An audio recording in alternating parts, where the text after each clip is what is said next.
আপনারা আসছেন, পকেটটা সাবধান রাখেন। যাওয়ার সময় দেখবেন মোবাইল নাই, রাত্রেবেলা ফেসবুকের আমল শেষ। এই যে চোরটা আসছে, এই চোরটাও কি যদি বলি ভাই হাত তুলেন, কে তো চোর হাত তুলবে? কথা কয় না, তুলবে। যেহেতু চোরও হাত তুলবে না, তার মানে ভণ্ড থাকলেও হাত তুলবে না। তবে এটা মাথায় রাখেন, যদি থাকেও আল্লাহকে বাদ দিয়ে কাউকে সেজদা করা জায়েজ? জোরে বলেন জায়েজ। সুতরাং সেজদা হবে কার জন্য? উসজুদু লিল্লাহি ওয়াবুদু। মুসা পয়গম্বরকে আল্লাহ পাক বলেন, এ মুসা, তোমাকে আমি আল্লাহ পাক এত সম্মান দিলাম, যার কারণে মুসা নবীর একটা লকব ছিল। লকবের নাম কি বলেন তো? কথা কয় না। আমার দিকে তাকান, কি নাম? জোরে বলেন। কালিমুল্লাহ। যারা মুসলমান এটা বলতে পারতেছে, যেগুলো ইমানদার না এগুলো বলতে পারে নাই। কারণ আমাদের দেশের যুবকেরা মাহফিলে আসে ঠিকই, কিন্তু অধিকাংশ যুবকদের চুলের দিকে তাকায় দেখেন না, বেড়াছাড়া পুরো অবস্থা। চতুর্দিকে এমন হালত দেখলে মনে হয় চিড়িয়াখানার দরজা খোলা ছিল, পলায় আসছে কোনো মতে। প্যান্টের 14 জায়গায় ছিঁড়া, দেখলে মনে হয় হুন্ডা চালাইতে গেছিল, স্লিপ খায়া প্যান্ট ছিঁড়ে গেছে। গ্রামের চাচি দেখা কয়, কি ব্যাপার, ছিঁড়লো কিভাবে? ছিঁড়া না, এটা স্টাইল। বসুন্ধরা সিটির থেকে 5,000 টাকা দিয়ে দিয়েছে। আল্লাহ কা তুই টাকার মালিক হইতে পারবি, কিন্তু আজীবন ফকিন্নির মতো ছিঁড়া জিনিসই পড়বি। সুতরাং ইমানদার দাবির নাম না, মানার নাম। মুসা নবীর নাম ছিল কালিমুল্লাহ। কি? জোরে বলেন কি? ওয়া কাল্লামাল্লাহু মুসা তাকলিমা। আল্লাহ পাক রব্বুল আলামিন বলেন, আমি আল্লাহ পাক মুসা পয়গম্বরের সঙ্গে এমন কথা বলতাম, যার কারণে মুসা নবীর নামটাও লকবটাও লাগাই দিলাম মুসা কালিমুল্লাহ। এই আল্লাহর সঙ্গে কথা বললে বলা নবীর নামকে আল্লাহ পাক কালিমুল্লাহ লকব লাগাই দেন। আমার আল্লাহ পাক রব্বুল আলামিন মুসাকে ডাক দিয়া বলেন, মুসা, তোমার সঙ্গে আমি আল্লাহ যখন মন চায় তখন কথা বলি না। তুমি যখন আমার সঙ্গে কথা বলতে চাও, নির্দিষ্ট সময়, নির্দিষ্ট জায়গা, নির্দিষ্ট পরিসর, নির্দিষ্ট কথা, এর বাইরে আমি আল্লাহ তোমার সঙ্গে কথা বলি না। তারপরেও তোমার মাঝে আমার মাঝে 70,000 নূরের পর্দা থাকে। সুবহানাল্লাহ। মুসার সঙ্গে আল্লাহর সঙ্গে কথা বলার মাঝখানে 70,000 নূরের পর্দা। আমার আল্লাহ ডাক দিয়া বলেন, হে মুসা, তোমার সঙ্গে আমি আল্লাহ কথা বলি 70,000 নূরের পর্দা দিয়া, কিন্তু আমি আল্লাহ পাক রব্বুল আলামিন এমন একটা উম্মত প্রেরণ করব, যে উম্মতের সঙ্গে আমি আল্লাহ পাক রব্বুল আলামিন যখন তখন কথা বলবো। বান্দার যখন মন চাবে, আমি আল্লাহর সঙ্গে কথা বলতে মন চাইলেই আমি আল্লাহ ওই বান্দার সঙ্গে কথা বলতে রাজি হয়ে যাব। এ ভাইরা, আমার আল্লাহ নবী মুসাকে আল্লাহ ডাক দিয়া কয়, মুসা, তোমার সঙ্গে আমার সঙ্গে কথা বলার মাঝখানে যদিও 70,000 পর্দা, কিন্তু আমি ওই বান্দার সঙ্গে কথা যখন বলবো, আমার মাঝে বান্দার মাঝে 70,000 নয়, সরাসরি আমি আল্লাহ বান্দার সঙ্গে নামাজের মাধ্যমে কথা বলবো। বান্দা যখন নামাজের মধ্যে দাঁড়াবে, আমি আল্লাহ ওই জাতির উপরে নামাজ ফরজ করব। আল্লাহ পাক আপনার আমার উপরে 5 ওয়াক্ত নামাজকে ফরজ করেছেন, নফল করেছেন না সুন্নাত করেছেন বলেন তো? এ মুসলমান, আল্লাহ পাক বলেন, হে বান্দা, তোমরা নামাজ প্রতিষ্ঠা করো। আকিমিস সালাহ ইউকিমুনাস সালাহ। কেন? নামাজ এটা এমন একটা ইবাদত, যে ইবাদত বান্দার সকল গুনাহ থেকে বান্দাকে হেফাজত রাখে। আল্লাহ পাক রব্বুল আলামিন বলে, বান্দাকে আমি নামাজ দিলাম, যদিও প্রথম অবস্থায় 50 ওয়াক্ত দিল। 50 ওয়াক্ত পারবে না বলে মুসা নবী আমার পয়গম্বর মুহাম্মদুর রাসূলুল্লাহ সাল্লাল্লাহু আলাইহি ওয়াসাল্লামকে জানালেন। আল্লাহ নবী পয়গম্বর আল্লাহর কাছে আরজ করে 50 ওয়াক্ত থেকে নামায় 5 ওয়াক্তের মধ্যে নিয়ে আসলো। এই 5 ওয়াক্ত আনার পর মুসা ডাক দেয়া কয়, নবী এখনো পারবে না। আল্লাহ নবী বলে, এর চাইতে কমানোর জন্য আমার অন্তরের মধ্যে খারাপ লাগতেছে, পারবো না। আল্লাহ পাক ডাক দিয়া বলেন, পয়গম্বর, আপনার উম্মত যদিও 5 ওয়াক্ত নামাজ আদায় করবে, কিন্তু আমি আল্লাহ পাক এক একটা ওয়াক্তের বিপরীতে বান্দাকে 10 ওয়াক্তের অর্থাৎ 5 ওয়াক্ত নামাজে 50 ওয়াক্তের সওয়াব লিখে দিব। আমরা করবো এক একটা ওয়াক্ত, আল্লাহ পাক 10 ওয়াক্তের সমপরিমাণ সওয়াব দিবে।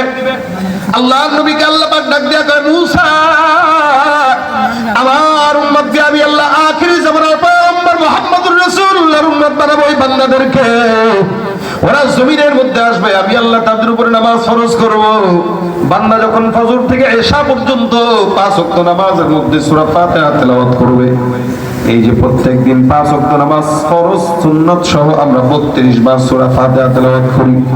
নামাজের মধ্যে সূরা ফাতিহা তেলাওয়াত করলে নামাজই না হয় না, না তেলাওয়াত করলে। এই যে সূরা ফাতিহার মধ্যে আমরা পাঠ করি আউযু বিল্লাহি মিনাশ শাইতানির রাজীম, বিসমিল্লাহির রহমানির রহিম, আলহামদুলিল্লাহি রাব্বিল আলামিন। প্রত্যেকটা বান্দা নামাজের মধ্যে দাঁড়ায় তেলাওয়াত করে সূরা ফাতিহা। ফজরের নামাজে, তাহাজ্জুদের নামাজে বান্দা যখন পড়ে আলহামদুলিল্লাহি রাব্বিল আলামিন, আমার আল্লাহ আসমান থেকে বান্দার জন্য নামাজের তেলাওয়াতের জবাব দিয়ে ডাক দেয়া কয় হামিদানি রাব্বি। বান্দা আমি আল্লাহ পাক তোমার প্রশংসার জবাব দিলাম। আমার বান্দা আমার প্রশংসা করলো। এক একটা আয়াত করে বান্দা যখন তেলাওয়াত করে সামনে আগায়, আল্লাহ পাক রব্বুল আলামিন কয় বান্দার প্রত্যেকটা আয়াতের বিপরীতে আমি আল্লাহ ওই বান্দার সমস্ত আয়াতের জবাবে বান্দার সঙ্গে সরাসরি আমি আল্লাহ কথা বলি। কি বলেন কথা? কার সঙ্গে বলেন? বান্দার সাথে। বলে কিসের মাধ্যমে? বলে সালাতের মাধ্যমে। এ মুসলমান, এই সালাতের মাধ্যমেই বান্দা আল্লাহ পাক রব্বুল আলামিনকে সিজদা দেয়। এই জন্য আল্লাহ পাক বলে বান্দা শুধু তোমরা মুমিন বান্দার সিজদা দাও, বিষয়টা এমন নয়। ওয়ালিল্লাহি ইয়াসজুদু মা ফিস সামাওয়াতি ওয়া মা ফিল আরদি মিন দাব্বা। আমার আল্লাহ পাক রব্বুল আলামিন বলে আল্লাহকে সিজদা দেওয়া যায়। এরা কারা জানো? ওয়ালিল্লাহি ইয়াসজুদু, আল্লাহর জন্য সিজদা করা হয়। কারা করে? মা ফিস সামাওয়াতি ওয়া মা ফিল আরদ, আসমানে যত কিছু আছে। বলে আসমানে কি আছে? বলে মেঘমালা আছে। আসমানে কি আছে? তারকারাজি আছে। আসমানে কি আছে? সূর্য আছে। আসমানে কি আছে? চন্দ্র আছে। ইয়াসজুদু মা ফিস সামাওয়াত ওয়া মা ফিল আরদ, জমিনে কি আছে? মিন দাব্বা, জমিনের যত কিছু আছে। গরু ছাগল বলেন, পাহাড় পর্বত বলেন, সমুদ্র বলেন, মাছ বলেন, গাছপালা বলেন, তরলতা বলেন, মাটি বলেন। আমার আল্লাহ পাক ডাক দেয়া বলে জমিনের যত কিছু আছে এরাও আমি আল্লাহ সিজদা করে। আসমানে যত কিছু আছে তারাও আমি আল্লাহকে সিজদা করে। ওয়াল মালাইকাতু ওহুম লা ইস্তাকবিরুন, আসমানের ফেরেশতারা সিজদা করে, জমিনের দাব্বারাও সিজদা করে, সমস্ত পশু পাখি তরুলতারা আমি আল্লাহ পাক রব্বুল আলামিনকে সিজদা করে। এরা আল্লাহকে সিজদা করতে যায় এক বিন্দু পরিমাণও তারা অহংকার করে না। এই গোটা জমিনের মধ্যে যা আছে সিজদা করে কাকে? সুতরাং আপনার মতো আমার মতো না খানদানা লায়ক বান্দা সিজদা না করলেও কিছু যায় আসে না, বরঞ্চ সিজদা যে যত বেশি করবে সে আল্লাহর নিকটবর্তী হবে। আল্লাহ পাক রব্বুল আলামিন এই কারণে বান্দাকে বলেন তোমরাও সিজদা করো, উসজুদু লিল্লাহি ওয়া আবুদু, তোমরা আল্লাহকে সিজদা করো এবং সিজদার মাধ্যমে ইবাদত করো। শুধু তাই নয়, বিপদের মধ্যে পড়ছো, ঝামেলার মধ্যে পড়ছো, টাকা নাই, অভাব, অসুস্থতা, যত পেরেশানি থাকুক না কেন, দুনিয়ার নেতা, চেয়ারম্যান, মেম্বার, আপনার আমার যতই বিপদ হোক না কেন, রাত 3টায় ডাক দিলে কোন চেয়ারম্যান মেম্বার কিন্তু কথা শুনে না। দুনিয়ার চেয়ারম্যান মেম্বার রাত্রি ঘুমাইলে রাত্রি চলে, দুনিয়া চলে। চেয়ারম্যানের কাছে রাত্রি গেলে সারা পাবেন না, মেম্বারও সারা দেয় না, এমপিও সারা দেয় না, প্রধানমন্ত্রীও সারা দেয় না। আমার আল্লাহ পাক রব্বুল আলামিন এমন কুদরতের মালিক। আল্লাহ পাক ডাক দিয়া বলেন আল্লাহু লা ইলাহা ইল্লা হুয়াল হাইয়ুল কাইয়্যুম লা তাখুযুহু সিনাতুন ওয়ালা নাওম। জমিনের ভিতরে সবাই ঘুমাইলে চলে, আল্লাহ ঘুমায় কি ঘুমায় না বলেন তো? ঘুম তো দূরের কথা, চন্দ্রাচ্ছন্নও কি হয় না?